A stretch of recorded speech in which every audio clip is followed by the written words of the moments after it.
Hello student, most welcome. यदि आप UP triple SC steno exam 2026 की तैयारी कर रहे हैं तो ये डिक्टेशन आपके लिए हेल्पफुल हो सकता है। डिक्टेशन की स्पीड लगभग 80 से 85 शब्द प्रति मिनट के इर्द गिर्द घूमेगी। तो चलिए डिक्टेशन शुरू करेंगे 5 सेकंड बाद।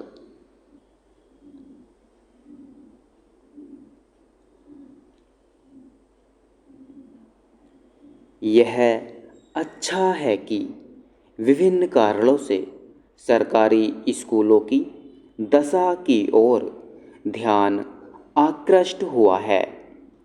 कहीं सरकारी स्कूलों में पढ़ने वाले छात्र ही उनकी समस्याएं उजागर कर रहे हैं, तो कहीं काकरोच जनता पार्टी के कार्यकर्ता उनकी हालत बयान कर रहे हैं।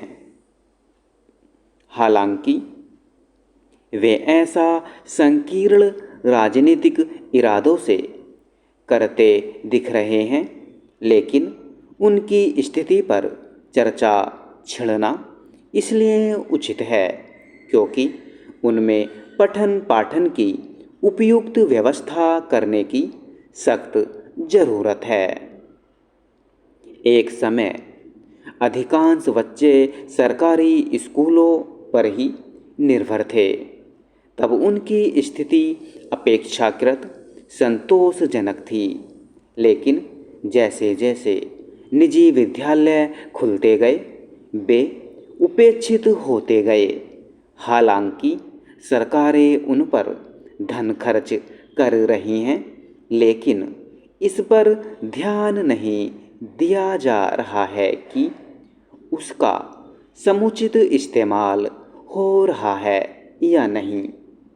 जब समय के साथ सरकारी विद्यालयों की दिशा सुधरनी चाहिए थी, तब ऐसे सरकारी विद्यालयों और विशेष रूप से प्राइमरी विद्यालयों की गिनती करना कठिन है, जिनके पास उपयुक्त भवन ही नहीं हैं।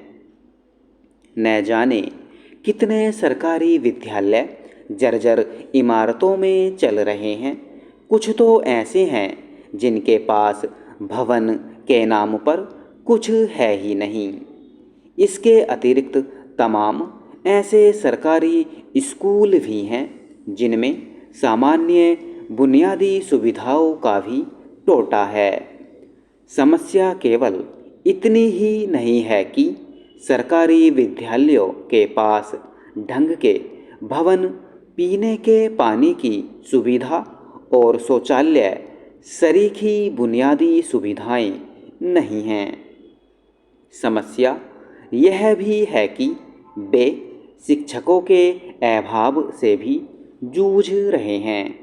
इस तथ्य की अनदेखी नहीं की जानी चाहिए कि बहुत से सरकारी विद्यालयों में केवल एक ही शिक्षक है। आखिर संसाधनों से विहीन स्कूलों में पढ़ने वाले छात्र सही तरीके से शिक्षित कैसे हो पाएंगे? चूँकि सरकारी स्कूलों की दुर्दशा दूर होने का नाम नहीं ले रही है, इसलिए लोग अपने बच्चों को वहाँ पढ़ाने से कतराते हैं और आर्थिक कठिनाइयों का सामना करने के बावजूद उन्हें निजी विद्यालयों में भेजने के लिए विवश होते हैं।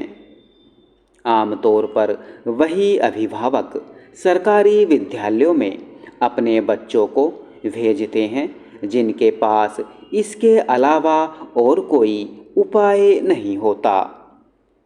वैसे तो इसके पहले भी सरकारी विद्यालयों की दुर्दशा सामने आती रही है, लेकिन चिंता की बात यह है कि वह दूर होने का नाम नहीं ले रही है। राज्य सरकारों को इसके लिए सक्रिय होना होगा कि सरकारी स्कूलों की दशा सुधरे और उनमें पठन पाठन का स्तर ऐसा हो कि लोगों को मजबूरी में निजी विद्यालयों की ओर रुख न करना पड़े। इस मामले में केंद्र सरकार को भी यह देखना चाहिए कि राज्य सरकारें उदाहरण पेश करें। यदि भारत को वास्तव में विकसित देश बनाना है तो इसका एक उपाय शिक्षा की बुनियाद ठीक करना है। स्टॉप।